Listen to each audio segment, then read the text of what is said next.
السلام عليكم ورحمة الله. في فبراير 2025 أعلن الملك محمد السادس إلغاء شعيرة ذبح الأضاحي لعيد الأضحى في المغرب.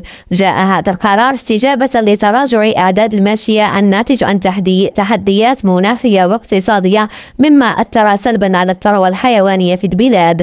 الملك أوضح أن إقامة هذه الشعيرة في ظل هذه الظروف قد يتسبب في ضرر كبير، خاصة لذوي الدخل المحدود. هذا القرار ليس الأول من نوعه في تاريخ المغرب، فقد تم اتخاذ قرارات مماثلة في سنوات سابقة. مشاهدينا الكرام، قبل الخوض في التفاصيل لا تنسوا الاشتراك وتفعيل زر الجرس حتى يصلكم كل جديد.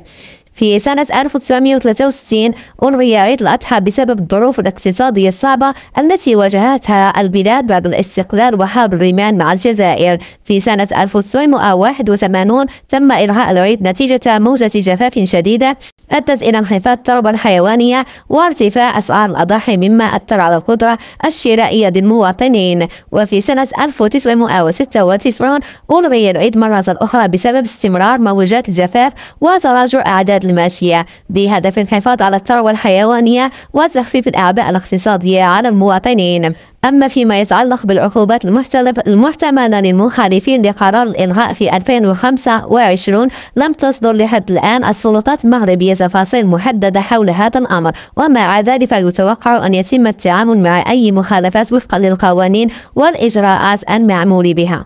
إذن الأسباب البارزة التي أدت إلى إلغاء شعيرة عيد الأضحى في المغرب لسنة 2025 أبرزها الجفاف الشديد الذي أثر سلبا على الثروة الحيوانية وارتفاع أسعار الأعلاف، مما أدى إلى نقص كبير في عدد رؤوس الأغنام. والقرار جاء لحماية القدرة الشرائية للمواطنين وتفادي المضاربة في السوق، كما أن تكرار الجفاف وتداعياته جعل الدولة تتدخل لحماية مصالح الفلاحين والاقتصاد الوطني. مشاهدينا الكرام، إذا وصلتم إلى هنا لا تنسوا الاشتراك ولايك وتفعيل زر الجرس حتى يصلكم كل جديد، وسلام الله عليكم.